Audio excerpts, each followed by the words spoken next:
Hello friends, आज हम explain करेंगे मून नाइट के सेकंड एपिसोड को। और मून नाइट के पहले एपिसोड को अगर आपने नहीं देखा है तो उस वीडियो का लिंक डिस्क्रिप्शन में ऊपर ही ऊपर मिलेगा, तो वो वीडियो भी आप जरूर देखें। तो फाइनली शुरू करते हैं आज का ये वीडियो की स्टार्टिंग में हमें स्टीवन को नींद से उठते हुए दिखाया जाता है और उसे यही लगता है कि कल रात जो भी हुआ वह एक बुरा सपना था। स्टीवन मिरर में मार्क से बात करने की कोशिश करता है और फिर वह म्यूजियम में जाता है और कल रात जो भी हुआ वह सब सीसीटीवी में देखता है। हालांकि हमें पता है कि कल रात जो भी तोड़फोड़ हुई वो सब उस जानवर की वजह से होती है, पर सीसीटीवी फुटेज चेक करने पर उन्हें कहीं पर भी वह जानवर दिखाई नहीं देता है, जिस वजह से स्टीवन का दिमाग खराब होने लग जाता है। पर वीडियो में वह खुद को देखता है तो उसे समझ आ जाता है कि ये वो नहीं है, यह जरूर मार्क ही है। म्यूजियम में जो भी तोड़फोड़ होती है उसका जिम्मेदार स्टीवन को माना जाता है। और दोस्तों, वैसे वो जानवर वीडियो में क्यों नहीं दिखाई दिया ये तो हमें आगे पता चलेगा। स्टीवन को एचआर ऑफिस में बुलाया जाता है जहाँ पर उसे फ्री मेडिकल फैसिलिटी दी जाएगी, यह कहकर जॉब से निकाल दिया जाता है। स्टीवन को उस चाबी का ख्याल आता है जो कि उसे उस खुफिया जगह में फोन के साथ मिली थी। वह उस चाबी के लॉकर को ढूंढते हुए लॉकर कंपनी के एक ब्रांच में आता है, पर स्टीवन को उस चाबी का लॉकर नंबर नहीं पता होता है। पर वहाँ का गार्ड उसे देखते ही पहचान जाता है और फिर वह गार्ड उसे खुद उस लॉकर तक लेकर जाता है। लॉकर खोलने पर उसे पता चलता है कि यह एक रूम है। रूम के अंदर स्टीवन को एक बैग मिलता है जिसमें एक गन, बहुत सारे पैसे और मार्क का पासपोर्ट होता है। बैग में स्टीवन को वह स्कल्प भी मिलता है जिसे खोलने पर पता चलता है कि वो एक कंपास है और वह कंपास सिर्फ एमेट देवी के पिरामिड तक पहुंचने का रास्ता बताता है। स्टीवन को वहां दीवार के रिफ्लेक्शन में मार्क दिखाई देता है जो कि उससे कहता है कि तुम इन सब में मत पड़ो, ये सब तुम्हारे समझ के बाहर है। मार्क स्टीवन को सोने के लिए कहता है ताकि वह उसकी बॉडी का कंट्रोल ले सके, पर स्टीवन उसे साफ साफ मना कर देता है और वह मार्क से उसके बारे में पूछता है कि तुम कौन हो। मार्क उसे बताता है कि मैं खोंसू का अवतार हूँ। दोस्तों, खोंसू वही बड़ी सी मम्मी है जिसका अजीब सा सर है और एपिसोड 1 में स्टीवन को जो आवाजें सुनाई दे रही थी वह आवाज खोंसू की ही थी। मार्क स्टीवन को बताता है कि मैंने खोंसू से वादा किया है कि स्टीवन काम में दखल नहीं देगा, पर स्टीवन बार बार उससे बॉडी का कंट्रोल ले रहा होता है। स्टीवन मार्क का बैग लेकर के वहाँ से भागकर पुलिस के पास जाने की कोशिश करता है ताकि मार्क उसका पीछा छोड़ दे। स्टीवन रूम से बाहर निकलता है तो खोंसू उसे डराने लग जाता है, पर वह बिल्डिंग से बाहर आ ही जाता है। बिल्डिंग के बाहर उसे लाइला मिलती है। लाइला वही लड़की है जिसने एपिसोड 1 में स्टीवन को मार्क समझकर कॉल किया था। वह अब भी उसे मार्क की समझ रही थी और वह कॉल डिटेल ट्रैक करके वहां तक पहुंची थी। वह स्टीवन को बताती है कि मैं तुम्हारी वाइफ हूं, जिससे स्टीवन बहुत ही खुश हो जाता है। वह उसे अपने घर पर लेकर जाता है। मार्क स्टीवन को लाइला को वहां से भगाने के लिए कहता है। स्टीवन लाइला को समझाता है कि मैं स्टीवन हूँ, मार्क नहीं, और वह लाइला को मार्क का वह बैग दिखाने लग जाता है। तो मार्क स्टीवन को वह बैग दिखाने के लिए मना करता है क्योंकि इससे लाइला की जान खतरे में आ सकती है। स्टीवन उसे बैग नहीं दिखाता है तो लाइला जबरदस्ती वह बैग देख लेती है। बैग में लाइला को वह स्कल्प मिलता है और लाइला कहती है कि मार्क, तुमने मुझसे वादा किया था कि हम एमेट देवी को खोजने चलेंगे। लाइला को उस कंपास के बारे में सब पता होता है कि वह सिर्फ एमेट देवी तक पहुंचने का रास्ता बताता है। स्टीवन लाइला से कहता है कि तुम ये रख सकती हो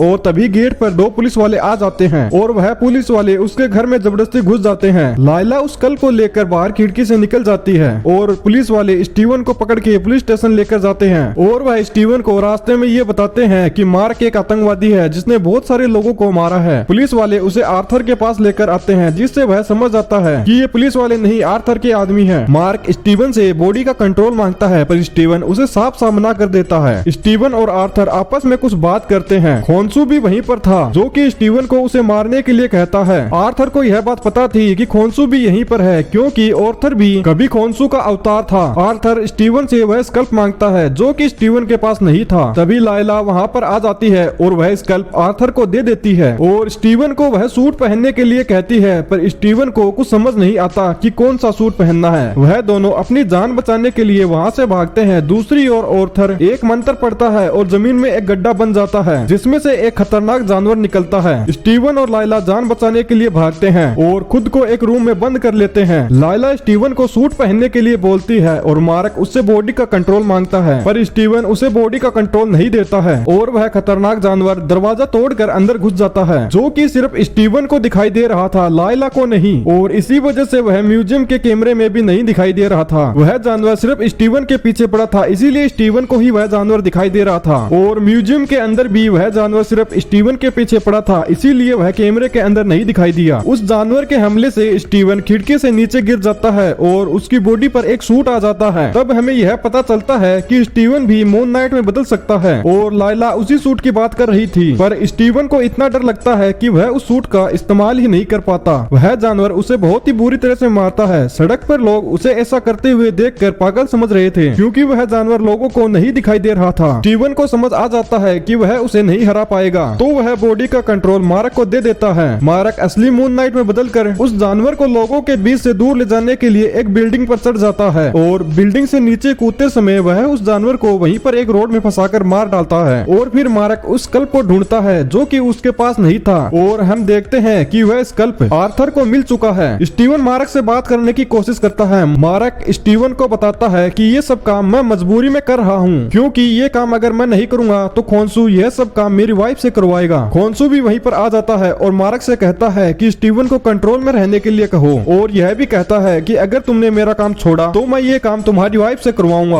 और मारक के पास उसका काम करने के अलावा और कोई रास्ता नहीं होता है। नेक्स्ट सीन में हमें मारक को एक होटल में दिखाया जाता है, जहाँ पर वह खिड़की के पर्दों को हटाता है तो हमें खिड़की से बाहर इजिप्ट के पिरामिड दिखाई देते हैं। मतलब मारक इजिप्ट पहुंच चुका है और एपिसोड 2 का यहाँ पर दी एंड हो जाता है। तो दोस्तों मिलते हैं एपिसोड 3 में। तो दोस्तों वीडियो अच्छी लगी हो तो वीडियो को लाइक और हमारे चैनल पर नए हैं तो सब्सक्राइब जरूर करें।